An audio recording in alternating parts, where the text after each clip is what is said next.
하나님 말씀 마태복음 5장 33절에서 42절의 말씀입니다. 마태복음 5장 33절에서 42절까지의 말씀 우리 한 목소리로 같이 읽도록 하겠습니다. 시작. 또 옛사람에게 말한 바 헛 맹세를 하지 말고 내 맹세한 것을 주께 지키라 하였다는 것을 너희가 들었으나 나는 너희에게 이르노니 도무지 맹세하지 말지니 하늘로도 하지 말라 이는 하나님의 보좌임이요 땅으로도 하지 말라 이는 하나님의 발등상임이요 예루살렘으로도 하지 말라 이는 큰 임금의 성임이요 내 머리로도 하지 말라 이는 내가 한 터럭도 희고 곪게 할 수 없습니다. 오직 너희 말은 옳다 옳다 아니라 아니라 하라. 이에서 지나는 것은 악으로부터 나느니라. 또 눈은 눈으로 이는 이로 갚으라 하였다는 것을 너희가 들었으나 나는 너희에게 이르노니 악한 자를 대적하지 말라. 누구든지 내 오른뺨을 치거든 왼편도 돌려대며 또 너를 고발하여 속옷을 가지고자 하는 자에게 겉옷까지도 가지게 하며 또 누구든지 너로 억지로 오리를 가게 하거든 그 사람과 심리를 동행하고 내게 구하는 자에게 주며 내게 구고자 하는 자에게 거절하지 말라. 아멘. 오늘 말씀의 제목은 싸움의 마침표를 찍는 길이라는 제목으로 말씀을 나눕니다. 서기관과 바리새인들의 율법의 해석은 그 율법의 본래 가지고 있는 그 깊고 광범위한 의미를 제대로 파악하지를 못했습니다. 그뿐만 아니라 이들이 자기 마음대로 율법을 이렇게 율법의 뜻을 삭감하고 완화시켜서 오히려 율법의 이름으로 죄악을 합법화하고 조장하는 그런 잘못을 범했던 겁니다. 그래서 이제 율법의 완성자이신 예수 그리스도께서 율법의 참 뜻을 말씀하시면서 바리새인과 서기관들로부터 배워서 듣고 배워온 그 잘못된 가르침을 대조시키면서 지금 제시하고 있는 겁니다. 그래서 오늘 말씀도 하나님의 계명의 그 참 뜻을 왜곡한 또 다른 예를 들어서 그 잘못을 지적하신 말씀을 기록하고 있는 거죠. 내용관찰 문제 1번을 보시면 맹세에 대한 전통적인 기준은 무엇입니까? 33절에 보면 헛 맹세를 하지 말고 내 맹세한 것을 주께 지키라. 이 율법은 맹세나 서약을 함에 있어서 진실할 것이고 또 일단 서약한 것은 갚으라 이런 가르침입니다. 그런데 여기에서 말하는 이 맹세에 대한 바리새인과 서기관들의 이 가르침은 사람이 진실할 수 있다. 또 그가 서약한 것은 이행할 수 있다라는 어떤 이런 믿음을 전제로 한 가르침입니다. 그러니까 즉 인간에 대한 어떤 신뢰를 바탕으로 한 가르침이라는 거죠. 그러니까 사람이란 존재는 진실할 수 있고 하고자 한다면 진실할 수 있는 존재다. 사람이 마음만 먹으면 그가 서약하는 것은 실행할 수 있는 존재다라는 이런 생각이 전제되어 있다는 얘기입니다. 그래서 인간이 그렇게 진실하고자 마음만 먹으면 서약한 것, 그런 실행할 능력이 있는 존재라고 이렇게 말을 하는데 과연 인간은 과연 그럴 만한 존재인가요? 그렇지 않다라는 것을 우리 스스로도 잘 아실 겁니다. 인간이 참 그렇게 진실하지 않습니다. 자기가 입 밖으로 낸 말 지킬 능력이 있나요? 우리는 그럴 만큼 지키지 못하는 부패하고 무력한 존재라는 것을 우리는 누구보다도 잘 알 것입니다. 오늘 헛 맹세를 하지 말라라는 이 계명은요, 레위기 19장 22절의 말씀을 이제 요약한 건데 너희는 내 이름으로 거짓 맹세함으로 내 하나님의 이름을 욕되게 하지 말라. 나는 여호와니라라는 이 계명의 말씀입니다. 그러니까 이 계명은 그냥 단순히 서약을 할 때 진실하라 이 말만을 가르치는 게 아닙니다. 이 말씀은 오히려 인간의 그 부패한 성품, 결코 진실할 수 없는 인간의 거짓됨을 경계하신 말씀이에요. 그러니까 이 계명의 참 뜻은 뭐냐면 오히려 인간의 이 부패한 성품과 거짓됨을 아시는 하나님께서 사람이 부패한 성품을 따라서 거짓 맹세를 함으로 하나님의 이름을 욕되게 하지 않도록 경계하시는 말씀이란 얘기입니다. 그러니까 지금 이 계명의 이러한 참뜻을 아시는 예수님께서 이렇게 가르치시는 거죠. 34절부터 보면은 나중 이 하늘이나 땅을 두고 맹세한 다음에 나중에 그 맹세의 거짓됨이 드러나서 천지를 욕되게 하는 일, 이런 일을 피하라는 겁니다. 또 예루살렘을 두고 거짓 맹세해서 거룩한 도성을 욕되게 하지 말라. 지금 이렇게 하시는 거예요.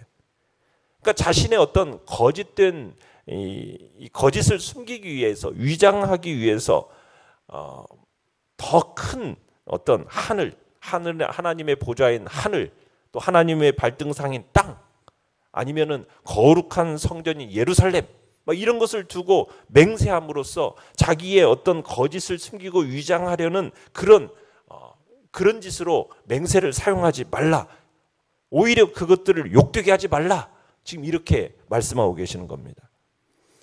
그 두 번째, 내 23절에 내 맹세한 것을 주께 지키라. 이것은 신명기 23장 21절 말씀에 내 하나님 여호와께 서원한 것은 서원하거든 갚기를 더디하지 말라. 내 하나님 여호와께서 반드시 그것을 내게 요구하시리니 더디면 내게 죄라. 이 말씀이에요.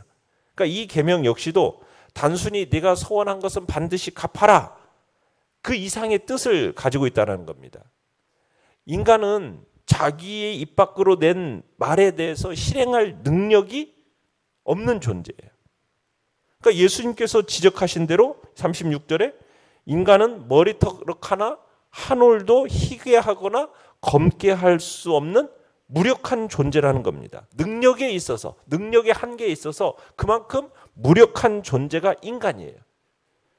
그러면 하나님 앞에서 내가 이렇게 하겠습니다, 저렇게 하겠습니다 하는 이 서약이라는 것이 얼마나 만용이겠는가, 이런 의미가 있는 겁니다. 서원한 것을 갚지 않을 경우에 그게 뭐가 된다고요? 죄가 된다는 거예요. 그 책임을 져야 된다는 겁니다. 그걸 가르치신 것이 서원한 것은 이행해야 한다라는 그 뜻 이외에도 서원한 일에 있어서 인간이 그만큼 자신의 그 연약함을 깊이 인식해야 됨을 가르치신 말씀이라는 겁니다. 그러니까 인간은 이렇게 무력한 자, 정말 이런 무력한 자다라는 것을 깊이 깨닫고 서원하는 일에 있어서 극히 신중해야 될 것을 가르치시는 말씀이 바로 이 네 맹세하는 것을 주께 지키라는 말씀이라는 거죠.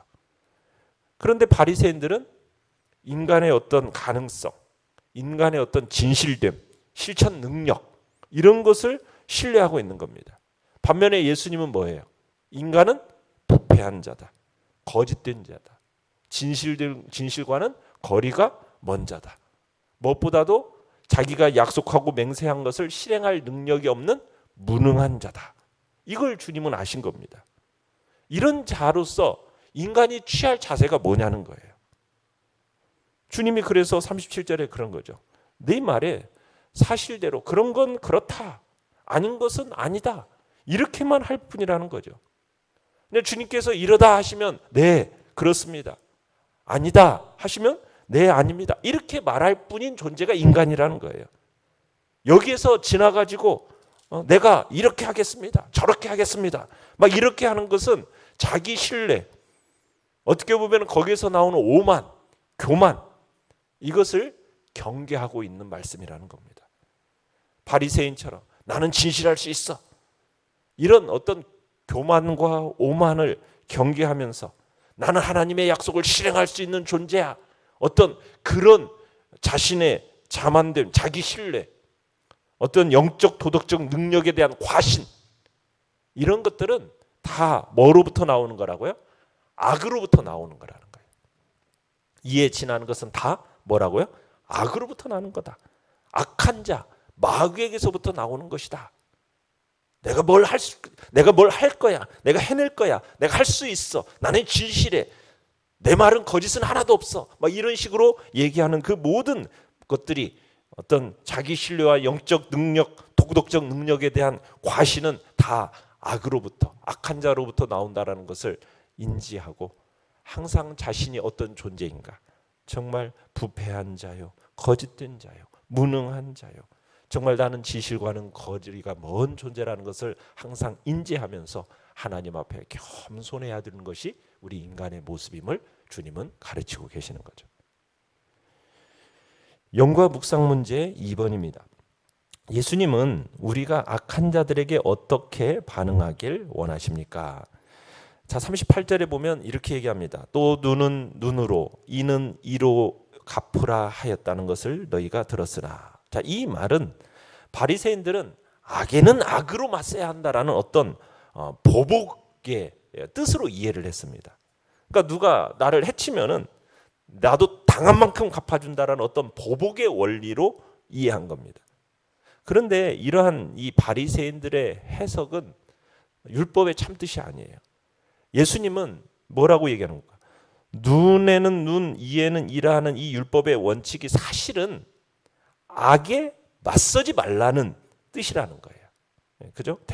악한 자를 대적하지 말라라는 거기에서 악에 맞서지 말라는 의미라는 거예요. 이 말씀이. 그러니까 눈은 눈으로, 이는 이로. 이 율법의 원칙은요. 출애굽기나 레위기에 나와 있는 이 원칙은 뭐냐면 어떤 사적인 보복의 행동이나 내가 당한 만큼 갚아주겠다는 어떤 보복심의 내용이 아닙니다.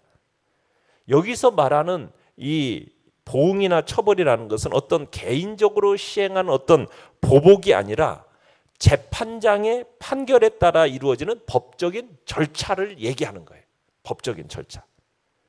그러니까 피해자가 자기가 당한 만큼 직접 가해자에게 보복하는 것이 아니라 법정이 법에 따라 공정하게 그 가해자의 행위를 따라서 판단해서 가해자를 처벌하는 일이라는 겁니다. 그러니까 재판장이 그 가해자의 행위를 판단하고 처벌할 때 자기 마음대로 결정하는가요? 그게 아니죠. 뭐에 따라서 결정을 합니까?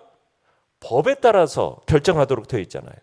자, 그런데 그 법은 누가 주신 거예요? 하나님께서 주신 법에 따라서 판단하고 처벌하라는 거죠.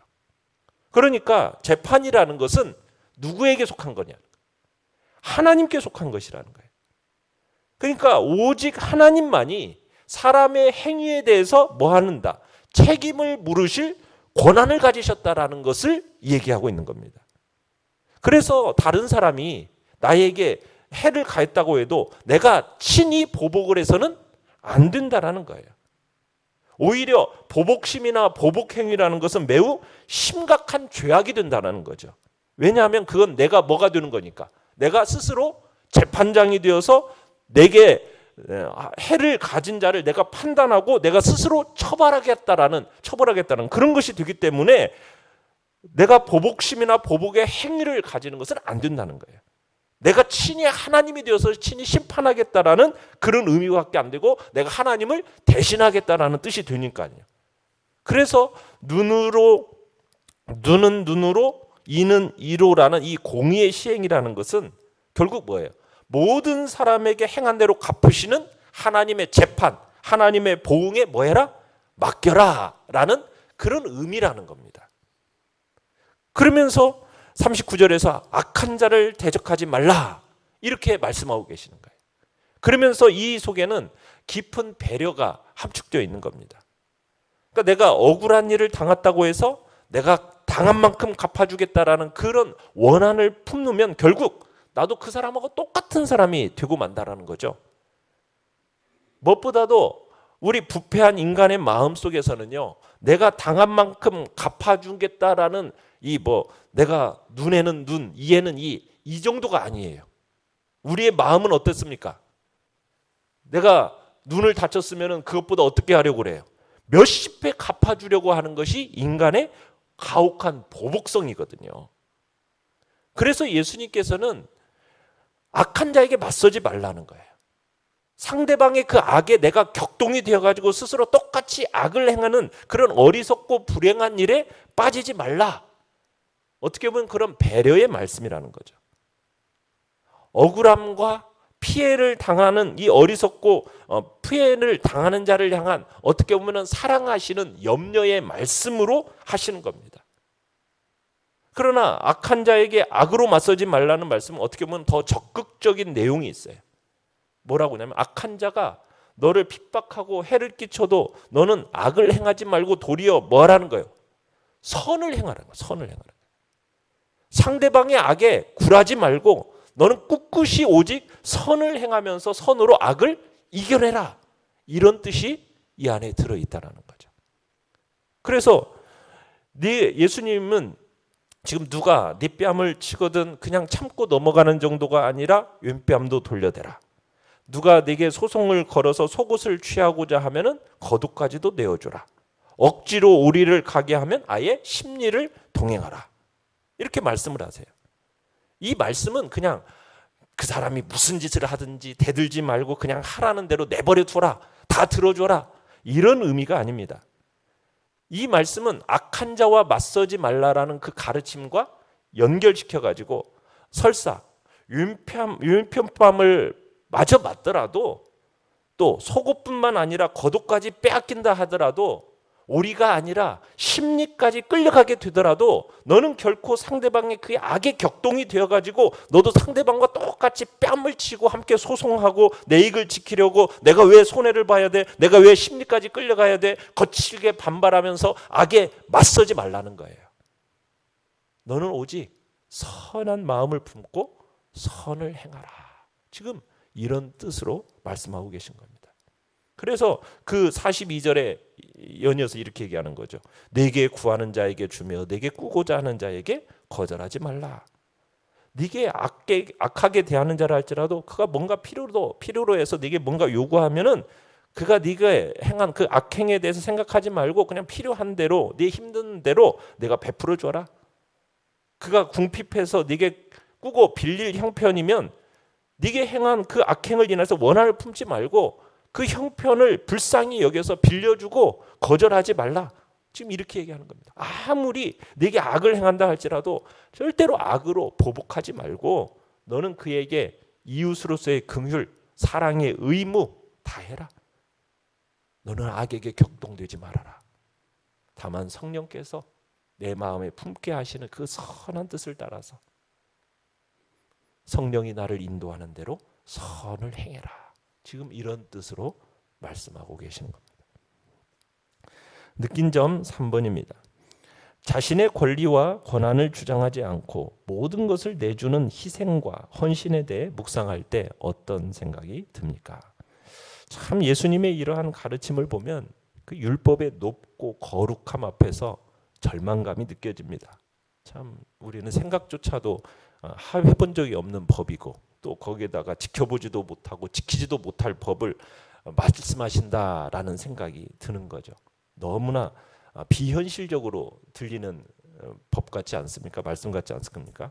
악한 자에 대해서 참 자신의 권리와 권한을 막 주장하고 법정 소송도 걸고 보복 조치를 하는 거 이렇게 막 내 마음을 하고 싶은데 그것은 오히려 싸움이 끝나지 않는다는 거예요. 더 깊은 원한으로.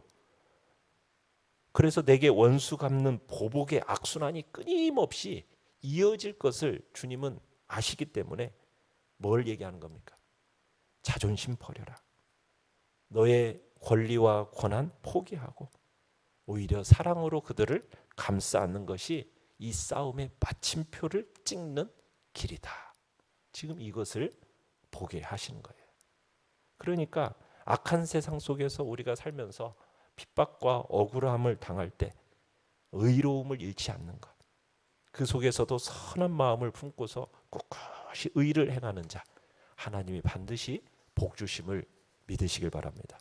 그리고 그러한 자를 용서하시고 정결케 하셔서 율법에 순종케 하시는 성령의 은혜가 우리에게 있다라는 거 우리가 기억해야 되겠습니다. 그래서 우리의 뜻, 정성, 힘, 의지로서 행할 게 아니라 성령의 인도하심. 내 안에 찾아오셔서 내 속에 거하시는 그 성령이 계심을 인지하고 그분의 인도하심을 따라서 그분의 인도를 받으며 살면서 순종케 하시는 그 하나님의 은혜, 능력 그것을 힘입어서 행하라. 지금 말씀하고 계심을 우리들이 기억하면서 오늘도 그 말씀에 순종하는 자로 서시기를 간절히 바랍니다. 결단과 적용 4번입니다. 나의 주장을 관철시키기 위해 나를 과시하거나 나의 약점을 감추기 위해 맹세를 이용하진 않았는지 돌아보고 책임질 수 없는 말과 행동은 하지 않기로 결단합시다. 나는 악을 악으로 갚습니까? 선으로 악을 이깁니까? 오늘의 기도 같이 읽겠습니다. 시작. 결국은 폭력이 아니라 사랑이 이긴다는 사실을 기억하며 삶 속에서 제자도를 실천하게 하소서. 아멘. 오늘 말씀을 생각하면서 기도하시고요. 연약한 우리의 지체들을 위해서 기도해 주시기 바랍니다. 주께서 또 이 시대 속에서 코로나19 바이러스로부터 우리를 지키시고 보호하시며 또 잠잠케 하시고 또 우리가 일상을 회복할 수 있는 복된 날에 속히 올 수 있도록 주의 은총과 자비하심을 구하면서 주여 우리 세 번 부르시며 나아갑니다.